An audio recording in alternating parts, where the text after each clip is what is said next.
5वीं सदी हिजरी के अंदर पूरी दुनिया की ईसाई ताकतें, एक मुल्क नहीं, 2 मुल्क नहीं, 5 मुल्क नहीं, सारी दुनिया के जितने भी ईसाई ममालिक थे, सारी सलीबी ताकतें इस्लामी ममालिक के ऊपर हमला आवर हो गई। मुसलमान ममालिक की ईंट से ईंट बजा दी गई, मुसलमानों के खून को बेतहाशा बाया गया और न जाने क्या क्या जुल्म व सितम के पहाड़ तोड़े गए। उस सदी के अंदर अल्लाह तबारक व तआला ने एक मर्द हक को अहले ईमान की हिमायत के लिए पैदा किया, जिसे नूरुद्दीन जंगी रहमतुल्लाह ताला अलैह के नाम से याद किया जाता है। हजरत मुकर्रम सुल्तान नूरुद्दीन जंगी ने उस वक्त सलीबी तूफान को रोकने के लिए जो कोशिशें की, वो तो आप लोग तारीख और हिस्ट्री के अंदर पढ़ें। मैं एक बात बताता हूँ, सुल्तान नूरुद्दीन जंगी ने इस तूफान को रोकने के लिए सब कुछ किया, लेकिन एक बड़ा काम और भी किया।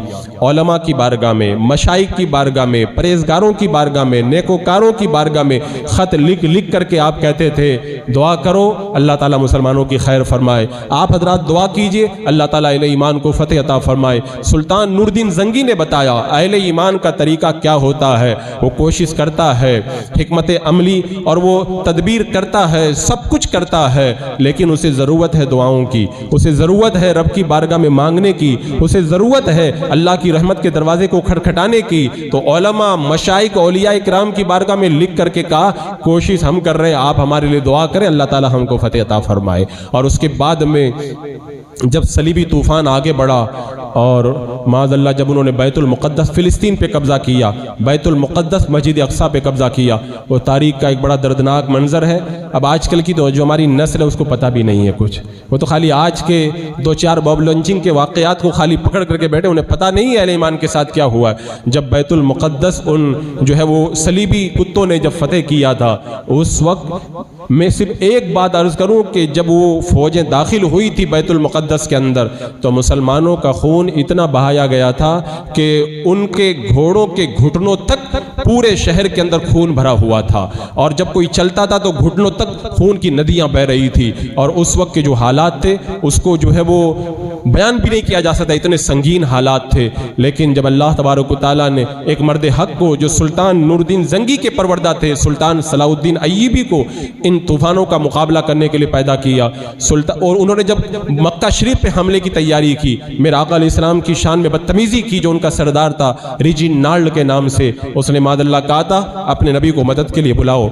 इस तरह के जब उसने गलत जुमले इस्तेमाल किए थे तो सुल्तान सलाहुद्दीन अय्यूबी ने कहा था जब तक मैं इन कुत्तों को कैफरे किरदार तक नहीं पहुंचाऊंगा उस वक्त तक मैं चैन से नहीं बैठूंगा। और फिर उस मर्द हक ने कोशिशें की, चूंकि मेरा मकसद कोशिशों को बयान करना नहीं है, आज मैं जो खास मकसद के तहत इन चीज़ों को बयान कर रहा हूँ। उस वक्त सुल्तान सलाहुद्दीन अय्यूबी दिन भर कोशिश करते थे, रात भर मुसल्ला बिछा के रब की बारगाह में दुआ करते थे, रोती हुई आंखों के साथ में रब की रहमतों को आवाज़ देते थे, परवरदिगार आलम तू ही मददगार है। और फिर अल्लाह तबारक व तआला ने इन सलीबी फ़ौजों पर सुल्तान सलाहुद्दीन अय्यूबी को फतेह अता फरमाई। रिजिनाल्ड और सारे सलीबी सरदार गिरफ्तार करके उनके पास लाए गए ना, तो जो गुस्ताखी किया था मेरे आका की सारगाह में रिजिनाल्ड, उसने सबको तो माफ़ कर दिया, बोले कुत्ते तुझे नहीं माफ़ करूँगा। अपने हाथ से तलवार उठा करके उसको कत्ल किया और कहा सुन, तूने कहा था कि अपने नबी को बुलाओ, उस नबी ने अपने एक गुलाम को तुझे कत्ल करने के लिए भेज दिया है।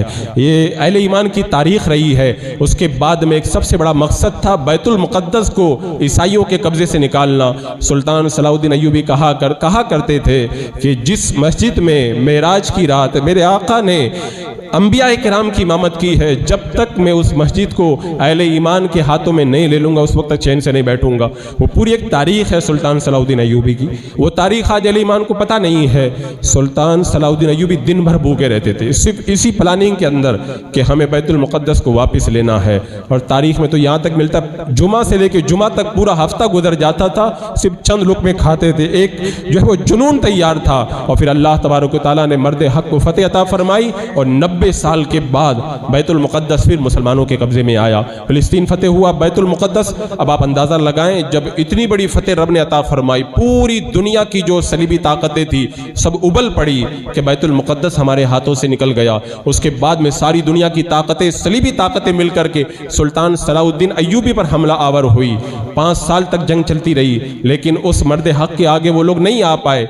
एक ऐसा मौका आया था, उनका ऐसा सख्त हमला हुआ कि ये खौफ हुआ कि कहीं बैतुल मुक़द्दस हमारे हाथों से न निकल जाए। रावी का बयान, रात का वक्त था, मुसल्ले पे सुल्तान सलाउद्दीन अय्यूबी बैठ करके दुआ कर रहे हैं और आंखों से आंसू टपक रहे हैं, मौला तू ही मदद करने वाला, तेरे अलावा कोई मददगार नहीं है। उस वक्त रावी कहते हैं, मैंने कहा कि कल जुमा का दिन है, मेरा आका अलैहिस्सलाम कल जहां से मेराज के लिए तशरीफ ले गए थे, आप वहीं पे जाएं, गुस्ल करके वहां पे 2 रकात नमाज पढ़े, फिर दुआ करें, अल्लाह ताला फतेह अता फरमाएगा। सुल्तान सलाउद्दीन अय्यूबी ने जुमा के दिन मेराज मुस्तफ़ा सल्लल्लाहु अलैहि वसल्लम के मकाम पे नमाज अदा करके रब की बारगाह में दुआ की।